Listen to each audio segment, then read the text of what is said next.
Must I change to the new Assist portal? Can I still keep my iPerkeso? What is the main difference of iPerkeso and Assist? iPerkeso supports Socso contribution and Employment Insurance System EIS contribution.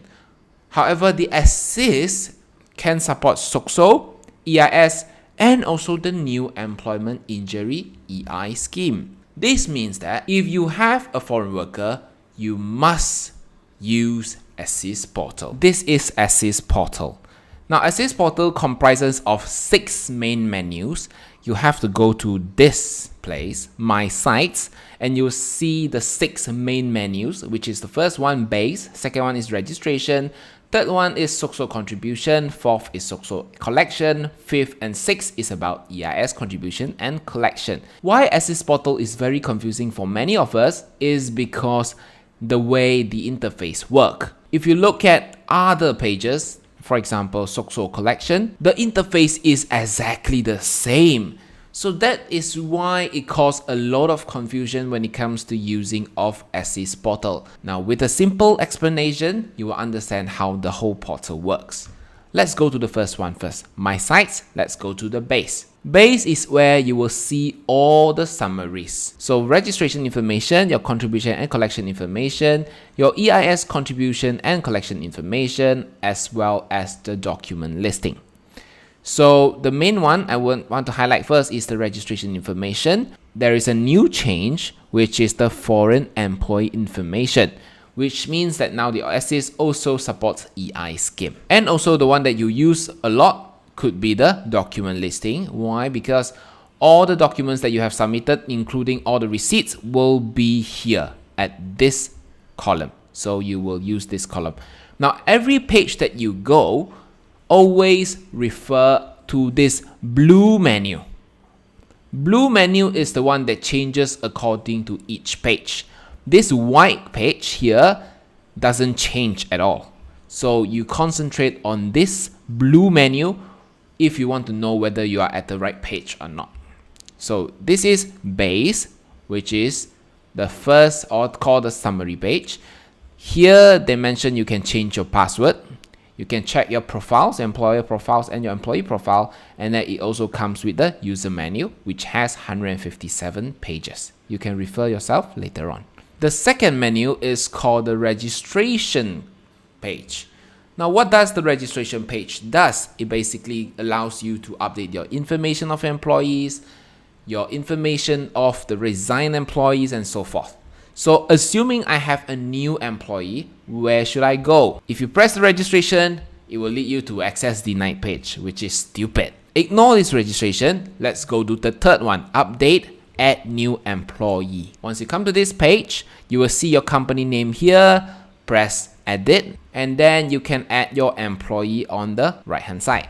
So you add employee, and this is where you can put your IC number, okay, your name, your date of birth, your raises, occupation, employment start date, and then you click save. How about foreign employees? Now, foreign employees goes in at a different column. So you go downwards, then you will see this new foreign employee listing. Use this for foreign worker, add foreign employee, and it will lead you to this page, and they will ask you to put in your identification type. So whether you want to use passport number or SSFW number. Now, if you are an existing foreign worker who has already contributed to Socso, also called the EI scheme, then you will be provided with a SSFW number, which is 12 digit, given out by the Socso itself. If you are a new employee, then you go under new passport number, tick as a registration of new foreign employee. There's a note here talking about FWCS, the Foreign Worker Compensation Scheme, and as well as the transitional rules. So you can refer to our other videos which we have gone through to check out what is the transitional rules like, what is FWCS, how does the conversion works. You can register the new employee by putting their names, their date of birth, your employment start date, and what is their occupation, correspondent addresses, phone number, and so forth. Now, important part, which is very different with the local employees, is they include a validity period of the passport. So we need to put the passport number, you need to put the passport start date and the end date, which is the expiry date, and you have to upload one copy of the passport. At the same time, you also have to put in validity period of the working permit. This represents that that employee has to be a valid, has to be a legal foreign worker in Malaysia, and you are their employer in order to apply for this EI scheme. So you put in the permit number, the start date and the end date, and also upload a copy of the working permit. Put the contact person information and click save. Once you save, remember always click this save and continue to proceed to second page for confirmation. If you have employee who has resigned, where should you update the information? Go to update at employee resign date. Edit the company that you are using, and here you can choose the employee's name. You go to specific, you put the date. For example, let's say February 28 is the last day, and you can search for their name, and then you key the employee's name and you search. Once you search, you will see the name at the bottom. What you do, click the add button. Once added, you will see the employee that had added resign date column appears at the bottom. If this is correct, just press save and continue. Please take note of one very important point.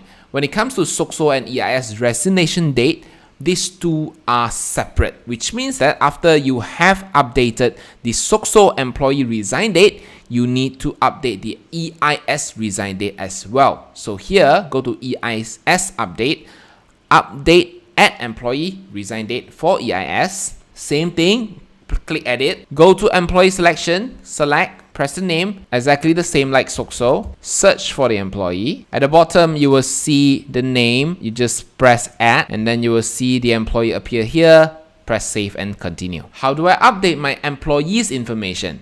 Go to update employee information, edit the company that you are working for, look at the list and choose the employee which you need to change.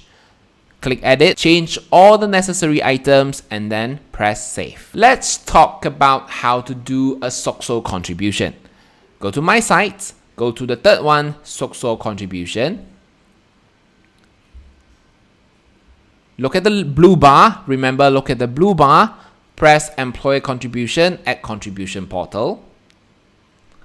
There are three types of contribution. The first one is area contribution, which is the normal contribution we do. The second one is short contribution, which means that, for example, let's say I miss out one employee, I want to add on. So this is for short contribution. The third one is using text file. How do we extract the text file from the SQL payroll?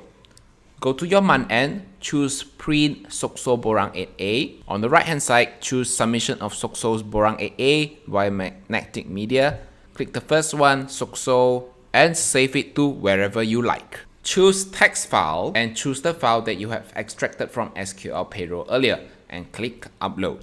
As for submission of your Socso manually, choose areas contribution, choose the contribution month and press select. Thereafter, check all your employees' details, whether the salary is correct, whether the amount is correct, and then you press complete. Once completed, remember to submit. After submission, you will see this page where they ask you to print out your ACR.